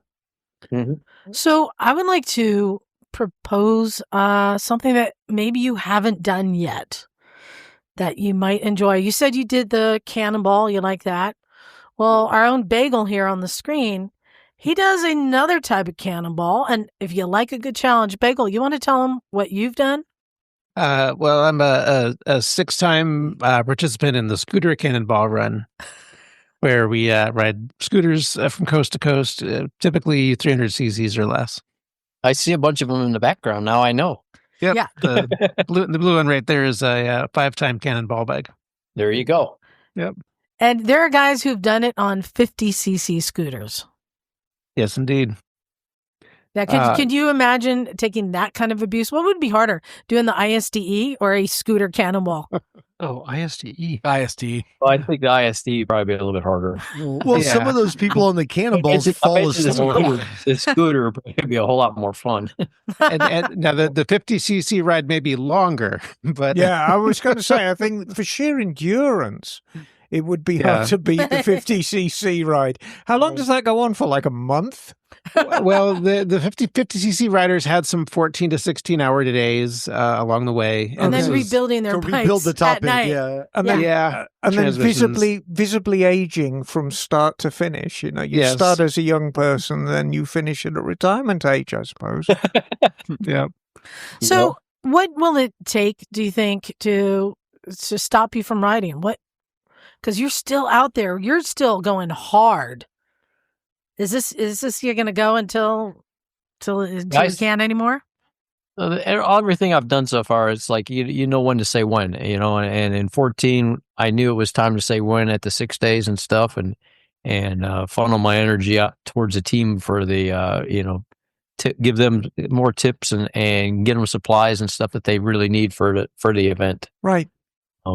You know, so it's you're just kind of making that transition a little bit from being the demonic racer to being part of the team, but more in a supportive way. As far as days goes, I mean, but the ice side of it, I can see doing that for quite a few more years. It's not very difficult on your body. It's it's a lot of fun. You know, I should imagine it's quite catastrophic if you wreck, though. No, not really. I mean, slippery. It's like anybody who's fallen off a motorcycle. It doesn't hurt until you either scrub speed too fast or you stop real quick. Well, I think you're going to go a long way. So, I mean, you have to think about objects in the distance that you're going towards quite quickly. Exactly. And by the time you get to them, you're hardly moving. So it's not too bad. So I don't think we're quite done with this interview yet, because I suspect your lovely wife is sitting just out of camera shot. And I'd like to chat with her for a little. just for a couple of minutes, if we Put her may. Put her in the limelight. And There she is. In Hey, the hot Terry. seat. Hello, is, Terry. is he amazing or No, what? So, I have to tell you, after I wrote you that email, Liza, I thought, I've been saying since I met him, why has no one written a book on you? And a couple weeks ago, I said, sit down. I got to ask you something. I said, I want to write your life story. oh, Can you Wow. give me permission to do that? So that's the project we're on now. And Awesome. I suggest a pop-up makes book. me I think that'd be emotional fun. because yeah. Scratch and sniff my note. Yes. Scratch and So sniff pop-up. Yep. Do you have experience writing? Graphic novel. Terry, do you have experience? well, I actually used to be a sheep rancher. And Take that as a When my yes, I kid- guess. when my kid started in high school, the ranch was 30 miles from town. So I went to work at the local newspaper part-time and ended up being the online director, the editor, publisher, all that. So no formal education, but it's Jeff said to me once, he said, do you realize we're the male and female version of each other? He said, whatever you try, you just do. Right. You just do it. Just make it happen. Well, That's the way he is. And so I'm going to write this book because I want to do this as a tribute to him. I think that's great. And you should That's be the awesome. one to write it because you have the most passion for him and you want to share his passion for motorcycles. That would be a great story. I would actually suggest, if you're interested, our good friend Carla King, who's local here. She is not only an author who's written many books on motorcycling, but she also coaches riders. So if you're interested at all, let me know and I can put you in touch with her. I would love that. That would be great. So I do have to tell you one thing though. Yeah. Oh, yes, please do. So when Jeff asked me to marry him, it was in a motorcycle dealership, and my engagement ring, because I'm not a jewelry person, was a Can-Am Spider because I won't go on two wheels. That's just not. So I have a Can-Am Spider, and the license plate says my ring. That was my engagement. That's Oh. So, awesome. I have a question for you, Terry dear. Yes. Confirmed bachelor of 30 years before you married him. Just how feral was he? I mean, How many bikes were inside the house? Good question. I'm actually probably more feral than he is. really?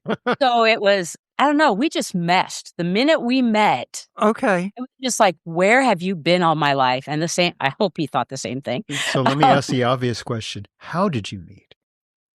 I had my last husband had dementia and passed away about a month before I met Dave. Sorry to hear that. A mutual, or met Jeff, sorry. Oh. Righty-ho. No, we're going to move beyond that. So we had a mutual friend that knew each of us and said, hey, I have somebody to be perfect for you, but her husband just passed away. But I agreed to, email and talk on the phone a little bit. And man, I never looked back. It was just like, But I think what's so lovely is here's this person who is just motorcycles have been everything in his life. I mean, everything. And I know motorcycles are everything in my life. I have a motorcycle shop. I live and breathe motorcycles. And yet your relationship wasn't based on that at all. And you actually had to Google to see his achievements on motorcycling. It's a wonderful story, and it's one that needs to be told. I think so much of it was, I don't know the answer other than I love him so deeply to be part of what he's part of. I mean, I love at night when he goes out in the shop to work, I'm right there with him. Sometimes I bug him, I'm sure, but I'm like, come on, let me try putting some of those screws in a tire. He's like, no, that's okay. That kind of thing. But we're both like hands-on everything. Like I do woodworking and stained glass and all that. Oh, cool. Not quite like doing ice tires, but I don't know. Everything about us just meshed. Well, Just congratulations. I mean, you clearly are still newlyweds. Yeah, we liked each other at this point. Okay, well, I wish you a long, happy marriage. Thank you. That's the whole setup of you writing to us because you found out what a big deal your soon-to-be husband was. I think is just the greatest story. So thank you. Well, and I thank you guys because listening to that podcast on Malcolm and Mary. Malcolm, Yeah.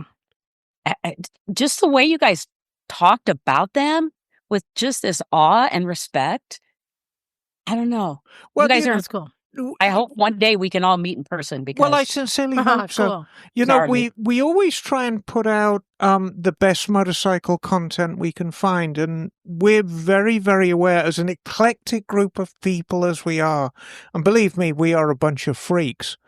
But we share I this. resemble that remark. We share this visceral love of motorcycling. Yeah. And we're just a tiny, tiny part of this thing that's been going on for 150 years. And to be able to dive back and respectfully look at the people who have made it what it is and what it's going to be in the future. And that's why we approach things like we do. How could we not talk to somebody like you two and not be respectful? And Malcolm Smith, I mean, just the achievements are extraordinary. Crazy. Yeah. But I think too, where I'm not of your world, basically, you're so freaking entertaining.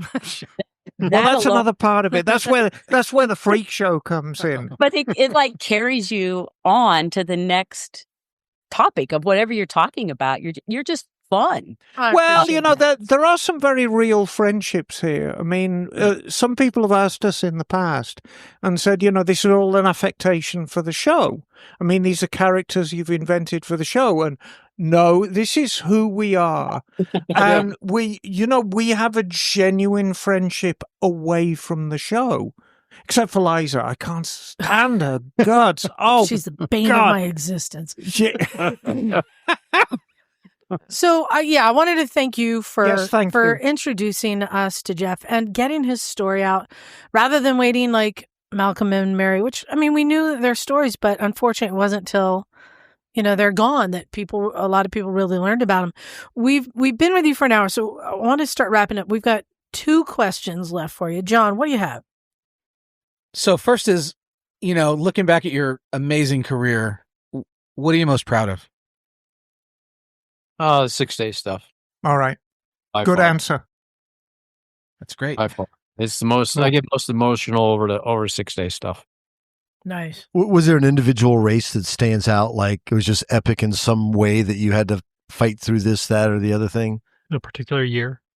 No, I mean, the year when I was rebuilding my bike in 93 in Holland and stuff, I mean, that was the most emotional I got at it, trying to keep the bike running, trying to keep on time, and trying not to hour out, trying to stay on at least some sort of a medal. And, 93 was that year. Nice. After it came out of the Samsonite. Can I tell you one story that touched me so deeply? So his last year, after I heard it was a do not finish, I said, if you would have finished, how many more years would you have ridden? He goes, zoom in on that picture. And there is a little sticker on that bike that said last ride. Oh. And I don't know. It was just, look how I'm so wrapped up in his life. Yeah. Right. But I just thought, because he does carry so much of that in his heart, I thought, I don't know. It was just that one really got me because it was the last ride. Yeah, and perhaps, as hard as it is, a DNF on your last ride is maybe an appropriate finish. As hard as it is, because that was your only DNF, wasn't it? Maybe that's what he needed to be able to stop. It was the only DNF, and it was already, it's not one of those things where a DNF is like, well, that's fine, no, I'm done, but it was on the bike before. I told a lot of people. Right, exactly. So, as hard as that is, that's actually not an inappropriate finish. No, it's I even had some people come up and go, "Hey, we'll pay your whole way next year. You got to go do it again." I'm You're like, nope, done. Yep, exactly. And then being on the support side of it, the next year we went, like, don't you miss this? I'm like, miss what? Yeah, right. Yeah. Sitting I've in the got- warm van Yeah, exactly. with a beer, watching the guys work hard. Yeah. So Go faster. The support side of it's a whole nother story, and the support side of the 6 days is it's the amount of work that actually goes into behind the scenes stuff and keeping the bikes, all the supplies for everybody ready to go, and all of the logistics of timing and fuels and foods and all that stuff for the riders. When I was riding toward the end, I mean, the last 5 years, I was on both sides of the fence, basically helping with the team and racing. I always said, the easiest part of this event is riding it. Wow. Because there's so much stuff that that has to be done prior to, during, and afterwards for the event that it's mind-boggling amount. That gives you the perfect excuse to come back on our show once more and talk about that side of it. One more question, please, before we go. Okay, so lastly, we'll wrap you up with this. So any upcoming projects that you want to plug or talk about before we go, and how can fans connect with you? Do you have social media or any other ways where they can learn more about you and your career? Well, I mean, as far as plugging goes, I mean, we kind of got a little bit about a book coming out, maybe. And your website? What is Screenplay. We want a screenplay. Somebody's riding a KDX and really needs some parts. What's your website? FRP Off-Road is my website for the KDX stuff and the ice racing stuff. And then and that is FRP offroad.com. Okay. And any social media? All I got's not really, right? Just Your my, Facebook page. Maybe Terry can work there on you that. She's the electronic wizard. There So you go. I have two more questions now for Terry. We're really wrapping with this. First question, Terry, and this might be, we like to give unsolicited advice. Oh, God. Hold on. What's the name of the book? Do you have a name in mind? I do. So one Okay. of Jeff's big quotes was always, tear it up before it covers you up. And that was my working title. And an author friend said, no, that's too many words. Dirt. And so it's going to be Dirt, the Jeff Fredette story. So Could be the Iceman. There you go. The Iceman cometh. I would like to make there's going to be a chapter on all that too. Here's the unsolicited advice. I'd like to make a suggestion. Not The Last Ride. Mm-hmm. Oh, I like Mm. And that is advice I got was nothing is ever written in stone until that book goes to. And then So- the other question, once you've written the book and then it gets picked up and they make a movie, who do you want to play Jeff in I the movie? asked him that and he goes, could you just worry about writing the book? It's never going to be made into a What movie. do we think? But Part of the reason I felt compelled was, again, after your podcast, it's like, how much longer are the old guys that we can get the backstory from going to be around? Right. And so, but I think Tom Cruise would be really Well, the Just natural would say be Ewan McGregor. I Yeah. mean, it just makes sense. Yeah, you and I was thinking a Miles Teller maybe. I don't know. I think all of the above because they're Well, it's going to gotta have be to play them somebody- at different ages. Timothy Slender and hot. Chalamet. There you go. He seems like he's in everything. We've got There you go. Timothy Chalamet. We've got a long career to cover, so there can be at least 4 or 5 different actors playing Jeff Oh, that's at true. different ages. I love that. Yeah. All right. Okay. Well, Thank you so much for coming on and sharing your story. And yeah, if you have a KDX and you need parts, There you go. we know where to go. buy his stuff. or ice racing. Yeah, but also, following ice racing. I suggest even going on YouTube, checking out. You can see some of the ice racing and examples there. It's pretty crazy. I want to be in the ice Let me holes. issue an invitation. Barging ice Yeah. holes. He would like to try ice racing. He brought along a young 6 Days rider, took her on her first ice race when he won the one. And she was hooked. So you guys ever want to give it a try? Does anyone here want to do? Stay with us and we'll get you hooked up. and, I don't want to be Yeah, anywhere we all where wanna there try is it out. ice. Yeah. Weird. okay, party at our house, we got a whole middle of the winter. Well, Road trip, baby. We're coming. no, as lovely as that sounds, dear, I absolutely adore the California lifestyle. I do not want to be anywhere where there is ice and snow. I'm very sorry. Just That's in a a deal drink, breaker for me. My Fake ice, I'm happy. My dad's from Minnesota, so I got it running in my blood. You Oh, got there you go. Oh my Gotta god. come visit. Well, thank you again, and thank you. we'll stay in touch. And Terry, I'll get you Carla's information if you'd like that, and introduce I you would very to. much appreciate that. No, yes. Carla's an absolute dear. She's been on the show a couple of times. Very, very talented writer. So she'll Perfect. she'll steer in that direction. Exactly. Thank you guys. All right. Thanks. Thank we'll talk to you soon. Thank you. Yep. All right. You can just close that laptop, and we're going to keep on going. All right. All right. Thanks. Bye-bye. So pretty cool. What do you think about my argument? Do you think? I mean, is he possibly the best writer ever to live? To be able to do that level of writing for that many decades? His humility came out though is context and what sport, he was particularly good at doing what he was doing. There are other people in other disciplines who are very good at what they're doing, and things shift over time. So are you agreeing or arguing with Well, me? no. I don't think it's a question that can be answered. Okay. Actually, I think that's very valid because we've all got our favorites. I've never made a secret of my love of road races, and I think you can't call yourself the best rider in the world unless you've ridden the TT and won it. Yes. So Joey Dunlop for me will always be number one. Fair enough. Again, very, very specialized. It's like saying, Liza, who is the best human being? In this room, I can answer that.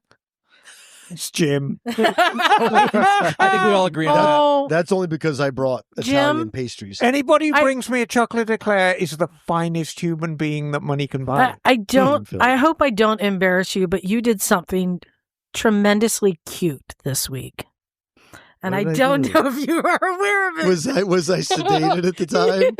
Oh, Oh, what can't did he tell- do? No, you've got to share this. Yeah, what did he do? I was sedated. So, So share away. I took Jim. He had a dentist appointment to get some teeth pulled, and they put him out. The whole thing in the arm, Couple put him days out. ago, yeah. Or said, So I had to come pick him up, and it was the whole he's in a wheelchair. They're going to wheel him out back, and I need to pull up and just load him up.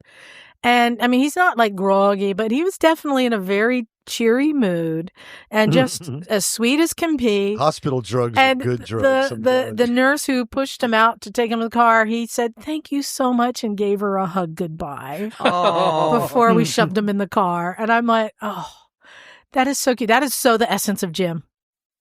Right there. Aw. Is a doped up hug. I No, it was not. It was not ecstasy or whatever it is you kids do. on a similar note, when I really- was absolutely bombed out of my head on, I think it was some serious painkiller stuff, I asked the surgeon who was performing my cataract surgery when we were going to get married. Oh my God. I know, and he reminded me the rotten sod. Well, we got a couple emails to get to. I'll start. Well, no, this one here, Emma. This one, it says Miss Emma. Oh, So I'll all just right give then. it Well, to let's you. all of them. Well, let's have a look. 1977 Confederate Motorcycle is the title. Miss Emma, I was listening to the last Misfits podcast when you mentioned the Harley-Davidson Confederate motorcycle. Mhm. We have one of the 44 that Harley-Davidson built here in Columbia, Tennessee at S&G Cycles. I'll include the pictures. Bloody hell. Yes, he has included pictures. Also in the shop is a 1948 Harley-Davidson Model S that is right out of the crate and never been started. These are jewels. You should really interview Sam, the owner of the shop. He said he would be happy to talk to you. He can tell you about the drag bike behind the Model S in the picture, and there is indeed a drag bike behind the Model S in the picture. how he couldn't find cylinders big enough for the pistons. He wanted to use, so he bought freight train axles and made his own cylinders. Oh, wow. And that's how one of the relatives of Harley, I think her name is Molly, gave him some original HD blueprints for parts they designed. She also had a cookbook that she sold and would come to the shop and autograph copies of her book. Sam, the owner of the shop, grandfather, had an HD dealership back in 1919, and he still has items from back then. I could spend days in the shop just looking. And Sam is a goldmine of information. I'm sure listeners would love to hear him on the podcast, as indeed would I. If you need to contact me, my number is below. I'm not going to give your number out over the air, John. Thank you. I look forward to the next podcast. I have more pictures, but Gmail limited me to 5. So S&G Custom Cycles is based in Columbia, Tennessee, and he has included pictures of the Confederate. These are rare bikes. Look at this. 44. One of 44. Isn't that amazing? So, That's pretty cool. John, thank you, darling. Yeah, there's something from the future. You know, I've always liked the idea of getting one of these crusty old-time Harley-Davidson guys who run dealerships in here, because the things they have been through within the industry, and especially generational, because obviously John, the owner, not John, Sam, the owner of the dealership, it's a generational thing, going back at least a couple of generations. Interesting stuff. Well, thanks, John. He's not the only one who sent you pictures. Oh, no. So while I have the floor, as it were, I have a picture from Mike Stewart. He sent you 2 emails. I forwarded the second one. Yes. To you. So I think Mike is from the Glaswegian Stewart clan. It's a Glaswegian. Hey to Hoda. Firefighter Mike from Virginia here. At the end of the AMF episode, Miss Emma asked for cat pictures. No shit! I was listening to the podcast tonight, and as it was ending, I went out in the garage and found Charlotte in one of her usual spots. She's a bona fide shop cat, always out there with me lending a paw. So here you go, Emma. I dutifully submit a cat photo. I am absolutely in love with Charlotte. She's just a glorious looking cat. And Mike actually sent me 2. There's another one. 2 pictures. Oh, look at Charlotte. Is that the cutest cat That's imaginable? a good looking cat. It's a looking cat. That's a vintage Sleeping on the motorcycle. How's your shop cat, Jim? Oh, wonderful. I love my little shop kitty. Yeah. That cat hangs tough. All right. Oh, John, you got an email? I do. This is from Kurt Webster. Hi. Hello, Kurt. Kurt. Hey, Kurt. Hi there. I recently discovered your podcast and thoroughly enjoyed episode 598 on muscle bikes. Oh, yeah. I thought I'd share my 2013 Victory Judge, styled and named for the GTO Judge. Marketing had it. American muscle never died. It just needs handlebars. I like that. This was only 2-year-old model in the U.S. with 2013 being its first year and being unique with drag bars, mid controls, the oval side covers, and 2-up seat. Like all Victories, it had 106 CID V twin in the bike. It had 92 horsepower and 113 foot-pounds of torque. It's large, 92 inches long, 65-inch wheelbase, and about 700 pounds wet and naked.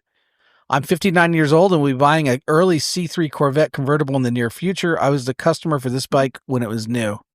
Oh, cool. Anyway, I thought I'd share it. It is a beautiful bike, by the way. It really I have never even heard. I know what a GTO Judge is. Oh, So I'll pass it Wow. on here. So I thought they're incredibly rare. I've only seen 2 others. Beautiful and very fun to ride. It's fast and handles well. It also, hold on, Emma. It also turns heads everywhere we go, as no one knows what it is. I think it meets your criteria for muscle bikes, even if it is only from a marketing perspective. Thank you for a great show. I look forward to listening to more episodes. Thank you. You hand that picture over you. It's a beautiful bike. Oh, that is a nice looking bike. Hey, it's got circular side covers on it. I have a complaint. Oh. No, I have a complaint. Uh-oh. Well, actually, I'm not that familiar with GTO Judges. You know, the most famous GTO Judge was in 2-lane blacktop, Oh. and it was orange, I believe. And I've seen GTO Judges in orange, I've seen white ones, and I've seen yellow ones. In fact, I built a model kit of a GTO Judge in yellow when I was a kid. And I don't remember seeing red ones, but I bet they did come in red. It's a very nice looking bike. You know, Victory always made good looking bikes. All of their bikes are kind of cool looking.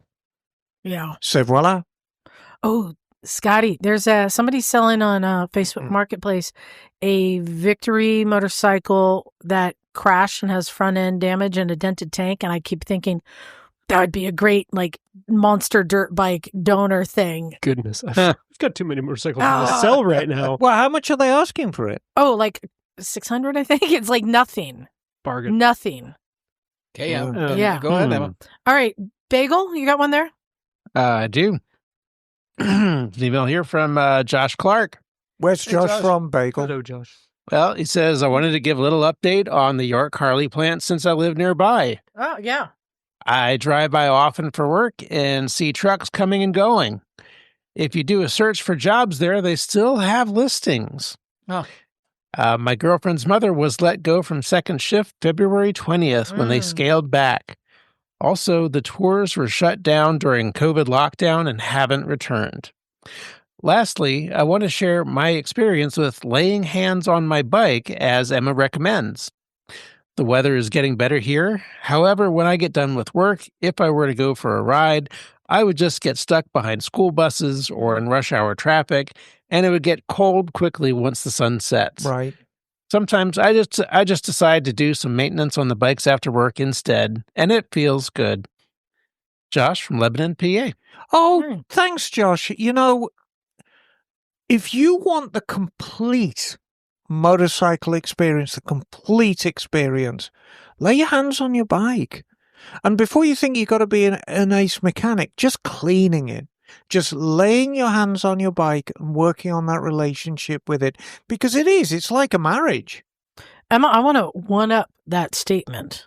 Go on, then. If you want the complete motorbike experience, come to the Misfits Rally. Yay! 2 weeks out. Yeah, 2 weeks out. Really, week and a half. Yeah, I know. There's still a couple spots open. We got some cool stuff happening. Come and join us. And the other announcement, real quick, I wanted to make, I shared this with some of you in the garage, but I saw a really well-produced video on YouTube that I want to share because I just thought it was really cool. The YouTube channel is called Big Time, and they do a lot of different builds of different stuff. You know about this one? Love Big Time. Yeah, right? It's not just motorcycles. It's all sorts of things. But they just came out with one called Why It's Almost Impossible to Be a MotoGP Racer. And I was actually surprised at the level of production was really high. And the video is like, it's over an hour long. And it actually, it's an hour and a half long. It's like a documentary. And they show what it takes to get from kids starting out riding on the little Uvalis like Mike got for Freya. Right. And going up through the ranks to, you can go through Moto America or go racing the kids cup, what's it called? Junior Cup, and how there's like an American family that moved to Spain so that their kid can race to try and have that path, because here in America, it's a lot harder path. Why are there not many? Well, there's no American racers in GP. One of the things it was Moto 2. One of the things that was explained was that here the highest level of racing is Moto America, right? Yeah. But they're riding production bikes. In Europe, they're starting the kids out on non-production bikes from like the Uvalis up. So they're much more on that track of riding MotoGP style bikes that are just scaled up, whereas people here are on production bikes, which is kind of a different path. Which can feed a World Superbike too. Right. But he actually went to each of these kind of steps and visited a racer and rode with them and worked out with them and learned about what it takes to be at the level they're at and what their goals are, all the way up to MotoGP, where he spent a few days with Jack Miller. And it was really interesting. Yeah, Jeremiah Burton is the person there, and Big Time is one of the handful of YouTube channels that came out of the collapse of what used to be Donut Media. Yeah. So if you're into automotive, motorcycle, any of those kinds of things, What's it called again? The actual channel is called Big Time, Big Time, Big Time. Okay. But yeah, the journalist is Jeremiah Burton. But yeah, the video, if you want to look it up, is why it's almost impossible to be a MotoGP racer. Probably because it's really expensive too. Oh, Yeah, they stupid cover expensive. all things, just the cost of tires. They cover it all. So a couple other events coming up. We have got, after our rally, everybody should come to our rally. But after that, we've got the one show up in Portland where at least Bagel, myself, and Liza will be there. Yeah. So that's May 1st through 4th. Then we've got our High Desert Extravaganza up in Reno, or the Reno area likely.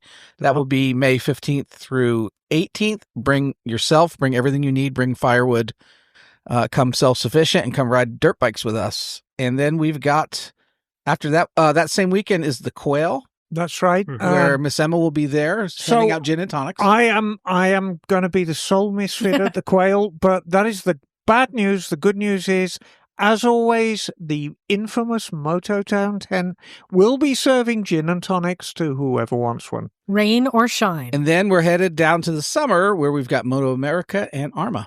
Yeah, Looking right. forward to that. And of course, we have Emma and Kat's Alpine Adventure, also known Yep, as the Lead that's right. Tripinars. Still got a few spots, so step up, guys. This is the adventure of a lifetime, and still very reasonably priced. Well, and I'll be going to Pakistan in May if anyone wants to join us. A couple spots open. I'm so excited because we're riding the new Ibex 450. And then in the very first week of June, I'm heading up to Olympia, Washington for the Dream Roll. Ah, right. Fun. That looks like a hoot. Yeah. That looks like a good time. Trying to figure out what to ride. nice. You got to pick now, don't you? Yeah. So How few CCs can you go? big thanks to Terry for sending that Yes. email, bringing Jeff on. I love it. Also, thanks to, we've got a bunch of new Patreon subscribers. The t-shirts are on the way. They're coming. And I'm going to be shipping those out soon. So Yeah, it's not thanks. too late. If you want to become a Patreon subscriber at $5 or more, and you get one of the free t-shirts. And just thanks to all of our listeners. Keep the emails coming. Emma, what do you want pictures of sent to you this time? I would like pictures of their most outrageous socks. On a motorcycle? Yeah, if you want to pose on your motorcycle wearing your most outrageous socks, I will award a prize for the ugliest. You know, Liza probably has more socks than anyone I've ever known in my No, life. but Liza is quite Interesting socks. traditional in her sock choice. Well, I'm going to share a quick story. This might get me in trouble, Oh, but without naming names, I have a nephew, in quotes, who I went to go watch a sporting event that they were in this weekend at a very conservative Christian private school over the hill. And he proudly showed me that he was wearing the socks at this tournament that I gave him for Christmas. Cool. That have giant dongs on them, so it Oh, looks boy. like it's hanging down your Oh, pants. yes. And he I almost remember got you got banned from those. the tournament. He got confronted by, Wow. he had to like roll them down. But he was so proud, and I was proud too. Oh, I'm kind of proud too. Santa Cruz representing. There you go. Dong on the sock. So yeah, send your socks. Yeah, Pictures so of your socks? if you want to send me a No. photograph of you sitting on your bike wearing Dong socks. Dong in a sock. leopard print Oh, no, no. underpants Red Hot and a Chili- one Red blue Hot Chili sock. Pepper stuff. Wearing a sock and nothing Oh else. no, Yes. Emma, this can go Channel so your long. inner Red Hot Chili Pepper. Thank you, everyone, wrap for it up. listening. I appreciate it. Time to get out of here. Yeah, you This lost it. is Liza. Stumpy John. Emma, darling. It's Neil. Scottie. Naked Jim. Bagel. And we are out of here. Cool. Cool.